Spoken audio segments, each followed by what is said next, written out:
Hello, it is I, Ludin. And this is Street Fighter V Viewer Replay Analysis 2.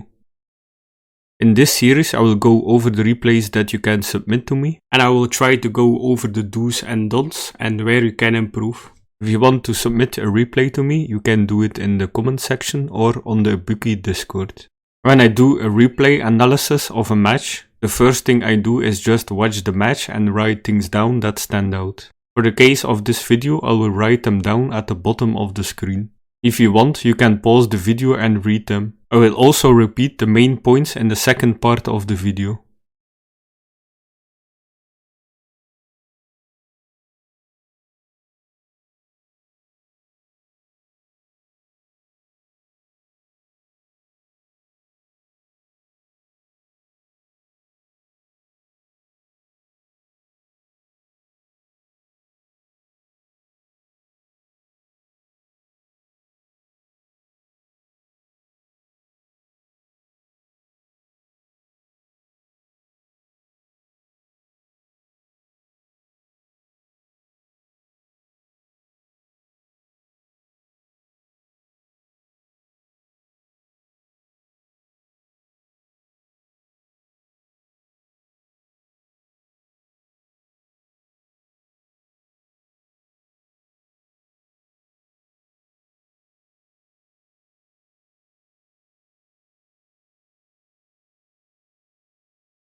The only don't I saw was sweeps in neutral and at the end of block strings.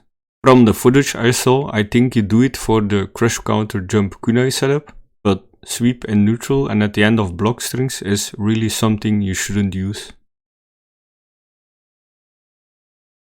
Okay, so now let's start with the things you can improve on. The first one I saw was combos after mix-ups. It is important when you go for a left-right mix-up, be it after jump X kunai or V-trigger mix-up, that you go for a combo that will always work and is not a counter hit only combo. That way, when they guess wrong, you still get a combo, so instead of MP MK, which is counter hit only, you can go for an MK MP, MK LK or MP LK and so on. The second thing is with jump X kunai. You need to be very careful with the spacing. If you mess the spacing up, instead of being plus, you are now very punishable. So when you can, try to space it correctly. The next two tips are the most important ones from watching your match. Let's start with the matchup knowledge or experience. In the match, I saw a couple of times where knowing the frame data or when to press a button would really have helped you. For example, Ed his HK is -4 on block, meaning instead of blocking or doing a non-punish, you can get LK cancelled in HK-DP from most ranges. So now you show him if he doesn't space his HK properly, you will punish him for it. The second example is hands on block. Eds really like to spam another hands or a normal after this. This skill can be okay as a punish, but if you press LK and sometimes LK cancelled in X kunai for the counter hit combo, you show him that he should block afterwards, giving you other possibilities. If you can, try to write the most important things down versus characters to help you in the matchup. Another tip is improving your frame traps and what you get from them. When I checked your match, your main frame trams seem to be LP, MK, MK and MK, MK. The first one between LP and MK has a 5 frame gap and the second one is a 4 frame gap. So if a 3 frame character mashes, you will always lose. You could add some frame traps to your arsenal like MP, MP, Crouch LP, MP and so on. If you are interested, I will link the frame trap video I made recently with more info on which frame traps to use in the description below.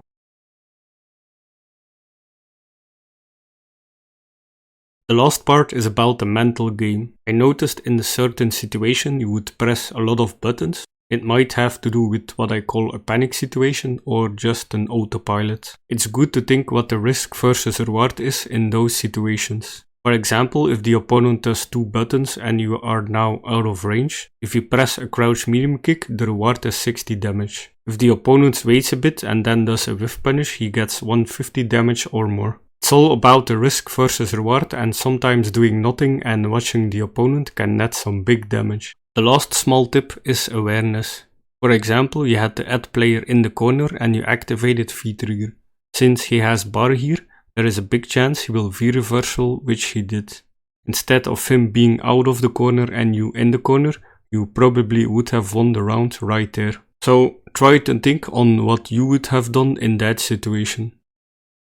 To end the viewer replay analysis, here is a small summary for all the tips ordered by importance. That was another viewer replay analysis. Hopefully it was informative and enjoyable. If you have any questions, let me know in the comment section below and I will try to answer them. Thanks for watching and see you next time.